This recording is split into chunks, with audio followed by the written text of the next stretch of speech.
안녕하십니까. 오늘은 2024년 10월 4일 금요일입니다. 오늘도 난세의 영웅 흑행령을 아십니까? 100페이지부터 읽어보겠습니다. 내게 큰 영향을 주었던 새 여인.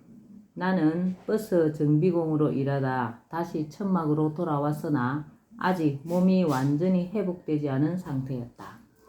그런 몸으로 천막 안에서 살다 보니 점점 배가 부어오르고 아픈 증상이 나타났다.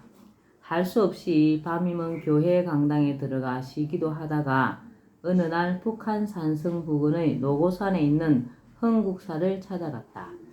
거기서 몸을 추스리며 절에 땔감을 해주고 밤에는 학교에 갔다.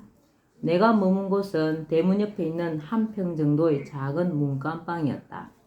낮에 나무를 하고 밤에 학교에 다니는데 학교가 끝나고 절이 있는 곳까지 가려면 시간이 늦어 절에서 저녁을 먹을 수가 없었다. 그래서 저녁밥을 굶는 날이 많았다. 그런데 내 방과 마주보는 건너편 별채의 넓은 방에 한 부잣집 딸이 요양을 하고 있었다. 대학 3학년이었던 그 누나는 폐결핵 3기였다. 학교가 끝나면 구파발역 버스 종점에서부터 불빛 하나 없는 길을 4km 정도 걸어 흥국사 계곡으로 올라가야 했는데 내가 멀리서 절이 있는 쪽을 바라보면 그 누나 방에 켜놓은 불빛이 보였다. 불빛은 마치 캄캄한 밤에 항해하는 배에게 길을 알리는 등대불 같았다. 그 불빛을 보며 용기를 내어 절에 도착했는데 언제부터인가 누나가 내가 먹을 저녁밥을 누나 방 이불 속에 묻어두었다가 갖다 주었다. 낮에 땔감을 하러 빨갛게 낙엽진 숲속에서 나무를 하고 있으면 누나가 옆에 와서 시를 읽어주기도 했다. 나는 누나가 읽어주는 시를 듣다가 자연스레 100여 편의 시를 암송하기도 했다. 아름다운 선녀와도 같던 그 누나는 결국 그해 겨울 눈이 발목까지 오던 날 조용히 숨을 거두었다. 나는 누나의 병을 알고 있었다. 어릴 적 내게 젖을 주던 아주머니들은 나를 보기만 해도 병이 나았다고 한다. 그러나 누나의 병만큼은 나도 어쩔 수가 없었다. 누나의 명이 그것밖에 되지 않은 탓도 있었지만 나 스스로 이별의 아픔을 비롯하여 인간이 겪는 수많은 고통을 몸소 체험하며 자신을 단련할 뿐만 아니라 인간의 온갖 감정과 고통을 이해하고 공감함으로써 장차 소명을 펼치기 위해서 나 자신을 준비하는 시기에 있었기 때문이었다. 누나의 죽음을 맞닥뜨리면서 나는 말할 수 없는 상실감과 병을 고쳐주지 못한 데 대한 깊은 무력감을 느꼈다. 무력감과 자책감 속에서 그동안 그 누나에게 받았던 어머니의 품과 같이 따뜻한 사랑을 나는 잊을 수가 없었고 그것은 시간이 갈수록 진한 그리움이 되어 가슴속에 자리했다. 누나가 생을 달리한 이후 학교가 끝나고 절로 돌아올 때면 등대불 없는 칠흑같이 캄캄한 산골짜기를 걸으며 나는 소리 없이 눈물을 흘리곤 했다.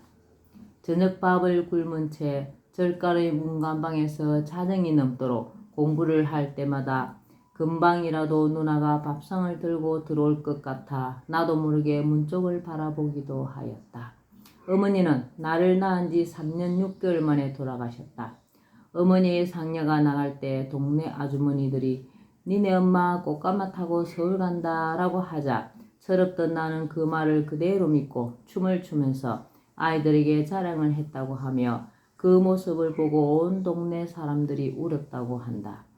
개천변에서 어머니가 덮고 자던 이불과 옷가지들을 불태우느라 누런 연기가 하늘 높이 올라가던 그때 나는 불구경을 하며 영문도 모른 채 즐거워했다.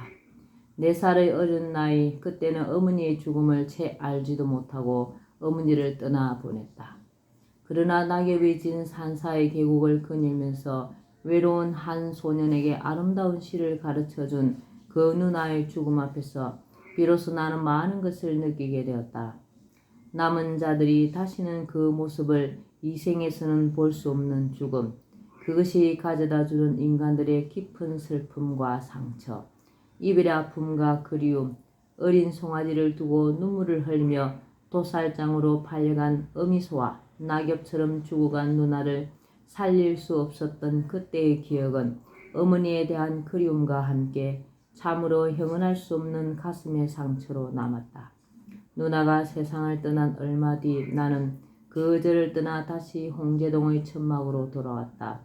누나가 없는 그절을 떠나면서 어머니가 나를 낳았다는 중량교 밑에서 하룻밤을 지내며 낯떨어진 책가방을 끌어안고 많은 눈물을 흘렸다.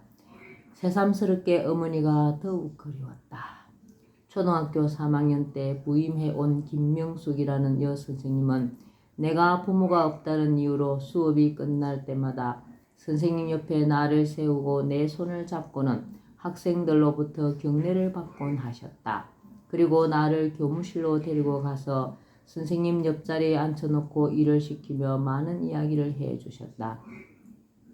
그런데 내가 11살 때 그 여선생님이 갑자기 멀리 다른 학교로 전근을 가게 되었다. 다른 선생님들의 배웅을 받으며 마을 동구 밖까지 떠나가는 선생님의 뒷모습을 골목 기퉁이에 숨어서 바라보며 나는 소리 없이 눈물을 흘렸다.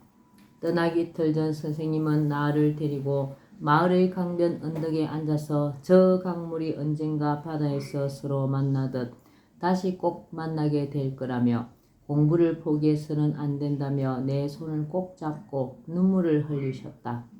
부모 없이 남의 집에 얹혀서 머슴처럼 살며 초라한 옷차림으로 학교에 나오는 한 소년에게 사랑과 용기를 주셨던 그 선생님.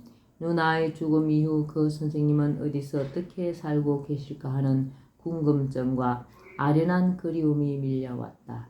4살 때 떠난 어머니와 11살 때 떠난 김명숙 선생님, 18살 때 떠난 누나. 이후 나는 그 세 여인을 생각할 때마다 그들이 언제나 나를 지켜보고 있는 것 같고 그들의 사랑과 기대에 보답해야 한다는 생각에 내가 받은 것 이상으로 어려운 사람을 돌아보며 사랑을 주고 세상에 좋은 일을 해야 한다고 마음먹곤 했다. 청소년 시절까지의 이러한 여러 경험은 내게 있어 장차 내가 해야 할 사명을 이룰 수 있는 준비로서 인간이 겪을 수 있는 모든 것을 겪도록 예정된 과정이었다. 이 기간 동안은 나 자신도 나의 정체성을 잘 알 수 없도록 설정되어 있었지만 동시에 여러 경험을 통해 서서히 그 정체성을 깨달아 갈 수 있도록 설정된 시기이기도 했다. 생명, 그 지극한 소중함. 나는 죽을 고비를 숱하게 겪고 또 다른 사람들의 죽음을 목격하면서 생명의 소중함을 생각했다. 생명은 풀이하면 생존 명령이다. 이 땅의 모든 생명체는 살라는 명령을 받고 살고 있다. 생명체마다 삶의 의지가 심어져서 살려는 쪽으로 생각하고 행동하도록 설계되어 있다. 그러므로 살아있는 모든 생명체는 죽기를 싫어한다. 인간은 물론이고 동물이나 지렁이 같은 하등 동물도 생명이 위협에 처하면 살기 위해 몸부림친다. 그런데 요즘은 생명 경시가 도를 넘고 있다. 타살도 그렇지만 그 살라는 명령을 스스로 어기는 자살이 끊이지 않는다. 생활고를 비관하여 자살하는 사람, 사업이 망하거나 과도한 카드빚을 감당하지 못해서 자살하는 사람, 우울증으로 자살하는 사람, 입시 지옥의 스트레스 속에서 학교 성적을 비관하거나 학교 폭력에 시달리다 자살하는 청소년, 인터넷 악플에 시달리다 목숨을 끊는 유명인은 물론이고 심지어 정치인들까지 비리가 들통나거나 사회적 비난에 몰리면 자살 카드를 꺼낸다. 생명을 거스리는 현상이다. 물론 이러한 현상은 개인만의 잘못에 있지 않다. 국가와 사회의 책임이 없다고 할 수 없다. 예전에는 사회적으로 부도덕한 일을 했다가 사회적 압력에 못 이겨 자살하는 경우나 젊은 청춘이 사랑에 실패한 경우 생에 대한 실존적 회의감에 삶의 의욕을 상실하여 자살하는 경우처럼 개인적인 잘못이나 성향으로 인한 자살이 많았다면 지금은 사회적인 문제로 자살하는 경우가 대부분이다. 생활고, 감당하기 어려운 빚, 학교 성적과 폭력, 사회적 스트레스, 인터넷 악플 등 모두가 사회와 국가의 책임 있는 자살 원인이다. 내가 늘 말해온 것처럼 자살하는 사람들이 많아지는 것은 우리나라의 정치에 가장 큰 책임이 있다. 정치인들이 정치를 잘 한다면, 나라 살림을 제대로 한다면 개인을 자살로 내모는 사회가 만들어질 수 없다. 통계에 따르면 실업률이 증가할수록 자살률도 높아진다고 한다. 빚을 도저히 감당하지 못해서 자살하는 국민은 또 얼마나 많은가. 개인이 감당하기 어려운 빚도 개인만의 문제가 아니다. 국고가 부동산 값을 안정시키지 못하므로 계속 오를 집값을 염려하여 대출을 내어서라도 집을 사느라고 빚을 진다. 국가가 국민에게 아무런 생계 걱정 없이 전셋집이라도 마련하고 아이들 키우고 시집 장가 보내고 노후 걱정 없이 살 수 있을 정도의 생활을 보장해 준다면, 특별한 경우가 아닌 이상 국민이 무리하게 빚을 끌어다가 투자하고 심지어 도박 수준의 사업을 벌이는 일은 없을 것이다. 경제 정책을 잘 세우면 설령 국민이 빚을 내서 벌인 사업일지라도 흑자를 낼 수 있다. 몇 년을 못 버티고 폐업으로 문을 닫는 상황은 벌어지지 않는다. 기업에 부담을 주고 실업자를 양산하는 경제 정책이 기업가, 국민 모두를 벼랑으로 밀어내며 채무 불일행자로 만드는 것이고, 혹은 부익부 빈익빈을 심화시키는 경제 정책이 국민을 빚더미로 내모는 것이다. 뉴스의 사회면에 간간히 올라오는 일가족 자살 같은 사건은 빚더미에 앉은 국민이 도저히 견딜 수 없어 행하는 극단적인 선택인 경우가 많다. 그뿐이 아니다.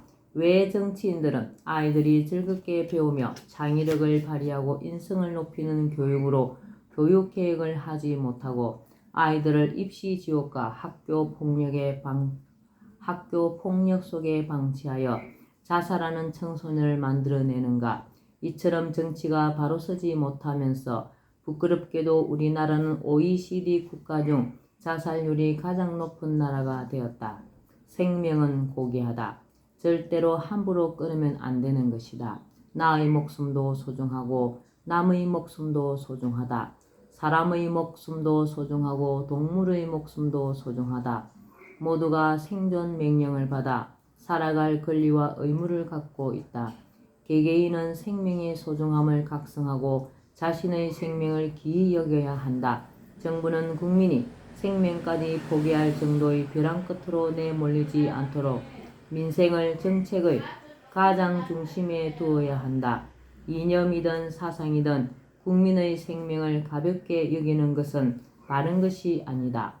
국민이 안정된 생활을 할 수 있도록 하는 것이 정치의 근본 목적이다. 예, 오늘은 난세의 영웅 허경영을 아십니까? 여기까지만 읽겠습니다. 오늘도 허경영을 많이 부르고 알려서 복 짓는 행복한 날 되시기 바랍니다.